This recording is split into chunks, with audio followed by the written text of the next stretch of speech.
नमस्कार, आज हम करने वाले हैं मध्य अक्षांशीय परिसंचरण और ध्रुवीय परिसंचरण, जो कि पोलर सर्कुलेशन है हमारा। हमने पिछली वीडियो में जो ट्रॉपिकल रीजन में हमारी जो विंड चल रही है उनके बारे में हमने जिक्र किया था, जो आपको आई होप अच्छे से समझ में आ गया होगा। और उसमें जो चलने वाली जैसे डोलड्रम की पेटी है, जो पछुआ हवाएं हैं, विषुवत रेखा पर ITCZ, उनके बारे में हमने जिक्र किया था। तो आज हम करने वाले हैं ये मध्य अक्षांशीय परिसंचरण, ठीक है। और इसके अंदर किस तरीके से जो विंड है वो वर्क कर रही है, उसका हम पैटर्न को ध्यान में रखेंगे, ठीक है। कंटेंट PYQs देखने को इस वीडियो में मिलेगा आपको। तो सबसे पहले हम देखते हैं कि जो हमारी मध्य अक्षांश कहाँ तक जो वर्क करती है, यानी कि 30 डिग्री से लेकर जो 60 डिग्री के बीच के अंदर, अक्षांशों के बीच के अंदर जो हमें दोनों गोलार्धों में जो हवाएं पाई जाती हैं उनके बारे में, जैसा भी परिसंचरण होता है वहां पे हवाओं का, उसको हम देखने का प्रयत्न करते हैं। जैसे कि वायुमंडल की जितनी भी एक्टिविटीज है, मोस्टली जो हवाएं हैं उनके द्वारा जो एक्टिविटी होती है उनको हम जानने का यहाँ पे प्रयत्न करेंगे। तो यह जो परिसंचरण है वो फेरल तापीय उपध्रुवीय जो कोशिका सेल है जो हमारी, उसके अंदर आता है। यानी कि जो हमने फेरल महोदय के ने जो बताया था, उस जो फेरल सेल थी वो एज इट इज जो सेल है वो इसके अंदर वर्क करती है, ठीक है। इस बात का हमको ध्यान में रखना है। जिसमें हवा जो है, जो हमारी उपोष्ण कटिबंधीय उच्च वायुदाब पेटी है, उससे और जो उपध्रुवीय निम्न वायुदाब पेटी है, उनके बीच जो प्रवाहित होती है ना पवनें, उनके बारे में हम जानने का यहाँ पे प्रयत्न करेंगे। उसके बारे में यहीं पे हम जानेंगे। और फेरल कोशिका वायुमंडल के परिसंचरण से अधिक सक्रिय नहीं है। यहाँ पे जो फेरल जो कोशिका है वो अधिक सक्रिय नहीं है, ड्यू टू जो परिसंचरण है हमारा। आगे आगे जाएंगे, जो ठंडी हवाएं हैं हमारी या गर्म हवाएं हैं, जितनी भी धाराएं हैं हम इसमें पढ़ेंगे, तो वो क्या है कि जो सरफेस टू सरफेस वेरी करेगी, या फिर हम देखने को मिलेगा कि कहाँ कहाँ पे समुद्र है, कहाँ पे धरातल हमें देखने को मिलेगा लैटिट्यूड पे।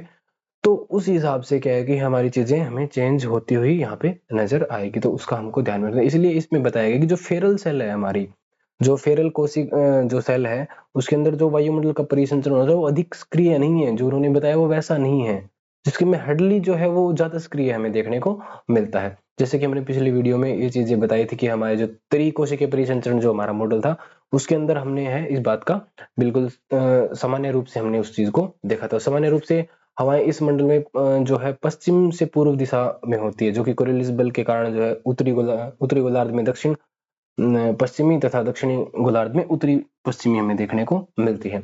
तो आगे मैं अभी बताऊंगा कि किस तरीके से ये जो हवाएं हैं वो मूवमेंट कर रही है, ठीक है। अभी हम देखते हैं इसकी जो विशेषताएं हैं, वो हम देखते हैं। विशेषताएं में जो देखते हैं हम, जो क्या कहते हैं कि जो त्रिकोशिकीय मॉडल हमारा, उसमें क्या है कि जो परिसंचरण हो रहा है उसमें भिन्न तरीके से हमें दिखाया गया है।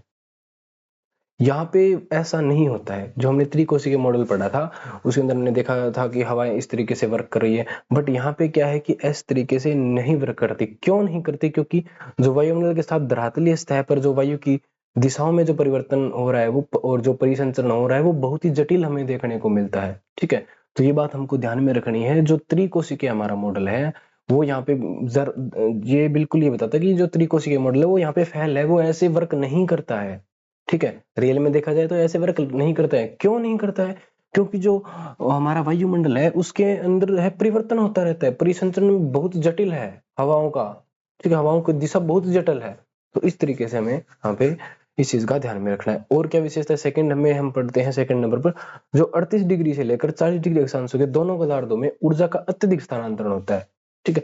वो क्यों होता है? क्योंकि वहां पे जो वर्षा का इलाका है हमें देखने को मिलता है, वहां पे ऊर्जा क्या होगी, जो लेटेंट हीट है हमारी वो प्रबल मिलेगी, हमने देखने को मिलेगी। और जिसके कारण क्या, जो पछुआ पवनें है हमारी वो भी अधिक प्रबल हो जाएगी। यानी कि जो ऊर्जा का स्थानांतरण हो रहा है ना वहां पे, वो बहुत अधिक हो रहा है, ठीक है। इस बात का हमको ध्यान में रखना है, ठीक है, कि वहां पे अगर ऊर्जा का स्थानांतरण अधिक होगा तो वहां की जो पवनें है ना वो प्रबल हो जाएगी, उनमें एनर्जी हमें बिल्ड देखने को मिलेगी। ये जटिलता से वो जो है क्या है कि वर्क जो करेगी वो अत्यधिक तेजी से वर्क करना स्टार्ट हो जाएगी, ठीक है। इसलिए इसको बोला गया कि जो पछुआ पवनें हैं वो, हमें इसमें क्वेश्चन पूछा जाएगा कि 38 डिग्री से लेकर 40 डिग्री के मध्य अक्षांशों में जो पछुआ पवनें हैं वो कैसी है, तो अत्यधिक प्रबल है वो, ठीक है। इस तरीके से हमें इस कंसेप्ट को देखना है। कई बार ये कथन और कारक में जो क्वेश्चन पूछे जाते हैं ना, उनके अंदर हमें जटिलता देखने को मिलती है, और उसका मेन कारण यही होता है, ठीक है। कि हम जो है हम जैसे कि हमने त्रिकोशिकीय मॉडल हमें ध्यान में है कि ऐसे-ऐसे होता है, तो वहाँ पे हम कन्फ्यूज़ हो जाएँगे कि ऐसा क्या हो गया? ठीक है, तब हमारा क्या है कथन और कारक में फिर क्या है क्वेश्चन हमारा गलत हो जाएगा, हमें पता होते हुए भी। लेकिन हम इसमें जटिल अब देखेंगे कि इसने पहले बता दिया कि जटिल है यहाँ पे प्रोसेसर, ठीक है? और प्रोसीजर अगर वहाँ पे जटिल है, तो वहाँ पे क्या होगा फिर अगले ही पॉइंट में इसने बताया कि जो अत्यधिक वहाँ पे स्थानांतरण मिलेगा हमें ऊर्जा का और जिसके कारण हवाएँ है ना प्रबल हो रही है, पछुआ पवनें हैं जो अत्यधिक प्रबल हो रही है हमें देखने को मिलेगी। और दूसरी बात यहाँ पे जो क्या है कि ध्रुवों की ओर वाला जो भाग है और जो मध्य अक्षांशीय परिसंचरण हो रहा है, तो उसके अंदर वातागर का निर्माण कर देगा ये। ठीक है, दोनों मिलेंगे, दो अपोजिट जो गर्म धाराएँ और जो क्या है ठंडी धाराएँ दोनों आपस में मिलेगी तो वातागर बन जाएगा वहाँ पे। तो इस बात का हमें ध्यान रखना है। नेक्स्ट पॉइंट देखिए आप कि इस मध्य अक्षांशीय परिसंचरण में ध्रुवों की ओर वाला भाग वाताग्र कहलाएगा। क्यों कहलाएगा? उसके अंदर है उपोषण और जो उपोष्ण कटिबंधीय जो गर्म हवाएँ हैं और ध्रुवों की ठंडी हवाएँ हैं, का मिश्रण हो जाएगा वहाँ पे। और जैसे ही मिश्रण होगा वहाँ पे क्या होगा वातागर का हमें निर्माण देखने को मिलेगा। ठीक है? इस बात का हमको ध्यान में रखना है यहाँ पे। ठीक है? अब 4th पॉइंट देखो इसका।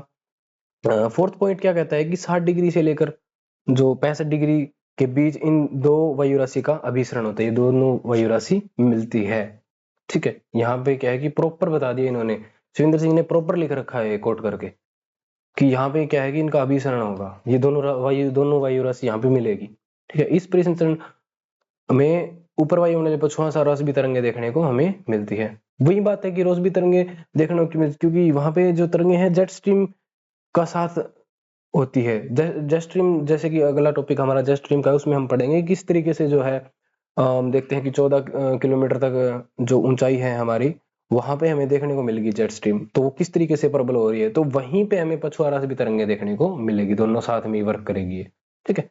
जो ऊपरी वायुमंडल है, अक्षोभ मंडल का जो ऊपरी मंडल है हमारा, ठीक है, उसमें उसका जिक्र है यहाँ पे। ठीक है? उसके बाद हम देखते हैं उपोष्ण कटिबंधीय उच्च वायुदा पेटी यानी कि हमारी अश्व अक्षांश। अब अश्व अक्षांश का नया कंसेप्ट है। नया तो क्या है कि इस चीज में हमें समझना पड़ेगा कि अश्व अक्षांश उसे क्यों बोला गया है। ठीक है? और किस तरीके से जो है चीजें प्रबल हो रही हैं। ठीक है? अब इसमें देखो आप जो अश्व अक्षांश इन्होंने बताया है वो 30 डिग्री से लेकर 35 डिग्री तक उन्होंने बताया है। ठीक है? और उसके अंदर क्या प्रोसीजर होता है कि उसमें जो है दोनों गोलार्धों में उच्च वायुदाब स्थिति पाई जाती है। अब दोनों गोलार्धों में देखेंगे कि यहाँ पे जो 35 डिग्री से लेकर और 30 डिग्री से लेकर 35 डिग्री तक जो ये रही हमारी 30 से लेकर 35 डिग्री तक हमें क्या है वहां पे उच्च वायुदाब देखने को मिलेगा। सिंपल सी बात इतनी समझिए पहले दोनों गोलार्धों में। और दो विपरीत जो धरातलीय हवाएं हैं व्यापारिक और पछुआ हवाएं दोनों यहाँ पे आके क्या करेगी टकराएगी और दोनों जैसे वहां पे टकराएगी यहाँ पे। ठीक है? मार्कर क्यों नहीं चल रहा भाई? व्यापारिक पवने और पछुआ पवने जो है यहाँ पे टकराएगी और उसके बीच जो हमें देखने को मिलेगा सॉरी इसके अंदर थोड़ी सी गड़बड़ होगी। इसमें क्या कहना चाहता है कि ये दोनों जो व्यापारिक पवने आ रही है इधर से जो हमें उच्च वायुदाब से निम्न वायुदाब की ओर आएगी यहाँ से और पछुआ पवन यहाँ से जा रही है, तो क्या है कि दोनों का विभाजन करने का कार्य करेगी ये पेटी। ठीक है? दोनों क्या है कि दोनों इसमें दोनों व्यापारिक पवने और पछुआ पवने दोनों है क्या इसमें विभाजन करने का क्या है कार्य करेगी और उसके कारण क्या है हमें देखने को मिलेगा फिर दो विभाजन कर दिया और भूमध्य रेखा से जो हवाएं ऊपर उठ के आई है व्यापारिक हवाओं की विपरीत दिशा में प्रभावित होकर और 30 डिग्री से 35 डिग्री अक्षांशों के पास नीचे आके उतरेगी वापस ये। ठीक है? वापस उतरेगी आके यहाँ से। अब यहाँ से ऊपर उठी है तो ये वापस यहाँ पे आके वापस उतरेगी। ठीक है? और वापस जैसे ही उतरेगी तो वहां पे क्या हो जाएगा दाब है वहां पे बढ़ जाएगा और जो स्थिति है वो स्थिर हो जाएगी वहां पे वायुमंडल की। ठीक है? इसी कारण जो है पवन का संचरण निश्चय रूप से कम हमें वहां पे देखने को मिलेगा और हवाएं हर दिशा में फैल जाएगी और जैसे ही हवाएं फिर यहाँ पे हर दिशा में जैसे ही व्यापार जो है हर दिशा में हवाएं फैलेगी और उसके कारण हर दिशा में फैलने के कारण क्या होगा जो प्राचीन काल में देखा गया है कि जो घोड़े होते थे जो जहाजों में चढ़ा के लेके जाते थे व्यापारी, तो वो उन्होंने उनको कठिनाई होती थी वहां पे चलने में और जिसके कारण क्या होगा उन्होंने अपने जो घोड़े हैं वो समुद्र में फेंक देते थे, इसलिए इनको क्या है अश्व अक्षांश बोला गया है। ठीक है? इस बात का हमको ध्यान में रखना है। ठीक है, जो 30 से 35 डिग्री के जो बीच में है, 30 से 35 डिग्री जो बीच में है, हाँ, ठीक है, इस चीज का हमको ध्यान में रखना है। आगे हम देखते हैं जो पछुआ पवने हैं हमारी, वो किस तरीके से वर्क करती है और कहाँ कहाँ हमें देखने को मिलती है। तो दो उपोष्ण उच्च वायु दाब 30 डिग्री से लेकर 35 डिग्री से उपध्रुवीय निम्न वायु दाब यानी कि 60 से 65 के बीच दोनों गोलार्धों में चलने वाली जो स्थायी हवा है, स्थायी पवने हैं, उन्हें हम पछुआ पवने बोलेंगे। ये जो पछुआ पवने हमें देखने को मिल रही है, यानी कि ये जो हमारा एरिया है ये 60 से 65 हो गया, और ये जो है क्या है 30 से 35 जो अश्व अक्षांश है हमारी ये, और इनके बीच में जो ये पवने चल रही है ना, यहाँ पे ये आपको देखने को जो मिल रही है, ये जो है हमारी पछुआ पवने हैं। ठीक है, दोनों गोलार्धों में स्थायी रूप से पछुआ पवने चल रही है। अब इनकी दिशा देखो आप, ठीक है, दिशा अब इनको कैसे बदल रही है, यहां हमें देखने को मिलेगा उच्च वायुदाब, ठीक है, यानी कि अश्व अक्षांश में हमें उच्च वायुदाब मिला और यहाँ पे हमें निम्न वायुदाब मिला। ठीक है, तो यहां से हवा इधर की हो जाएगी ऊपर उठ के, ठीक है, नॉर्मल सी बात है। तो अब क्या है कि हमें इन दिशाओं के बारे में क्वेश्चन पूछा जाता है, तो उत्तरी गोलार्ध में इसकी दिशा दक्षिणी पश्चिम यानी कि ऐसे मिलेगी आपको। अब ये गोलार्ध आप सोचो कि दक्षिणी है, दक्षिण की साइड से जा रही है, ठीक है, तो दक्षिणी हो गया। तो दक्षिणी की साइड जा रही है और पश्चिम की ओर जा रही है, पश्चिम की ओर से निकल रही है ये ऐसे, ठीक है, उस साइड। तो इसे हम दक्षिण पश्चिम से उत्तर पूर्वी, उत्तर दिशा, उत्तरी गोलार्ध हो गया हमारा, उसमें जा रही है, और कहा किस ओर मुड़ रही है, वो पूर्व की ओर जा रही है, ठीक है, यानी कि इस साइड पूर्व हो गया हमारी ये दिशा। तो इस दिशाओं का रोल यही है सिर्फ, ठीक है, यानी कि इस उत्तरी गोलार्ध में जो है दक्षिण पश्चिम से उत्तरी पूर्व की ओर क्या है ये दिशा हमें देखने को मिलेगी। और इसी तरीके से दक्षिणी गोलार्ध में आप देखो, दक्षिणी गोलार्ध में क्या होगी, उत्तर से आ रही है, ऐसे मिलेगी आपको, ठीक है, उत्तर से आ रही है, उत्तर दक्षिणी है, और दक्षिण पूर्वी की ओर जा रही है, ठीक है, तो उत्तर दक्षिण से हम बोल देंगे यहाँ पे दक्षिण पूर्व की ओर ये जो है हवा का पैटर्न है हमें देखने को मिलेगा। और दोनों यहाँ पे ऊपर से फिर कौन सी है, ऊपर से जो हवा आ रही है वो कौन सी आ रही है, ध्रुवीय पवनें आ रही है, यानी कि ठंडी, और ये यहाँ पे कौन सी है, गर्म। तो दोनों मिलके क्या बनाएगी, यहाँ पे वातावरण का फिर निर्माण कर देगी। ठीक है, समझ में आ गया। अभी है हमारा ध्रुवीय परिसंचरण, यानी कि ध्रुवों के ऊपर जो हमें यहाँ पे हमें कैसा परिसंचरण देखने को मिला। यहाँ पे सिर्फ नॉर्मल सी बात है, हमें जो है ठंडी हवाएं देखने को मिलेगी, क्योंकि जो उप ध्रुवीय उच्च वायुदाब पेटी से जो ध्रुवीय वायुदाब पेटी से और उपध्रुवीय निम्न वायुदाब पेटी की ओर क्या है, इसका विस्तार है, और यहीं से क्या है हमारी पवनें चलेगी। अब ये देखो, अब इनकी दिशाएं, दिशा का पैटर्न इनका समझो आप।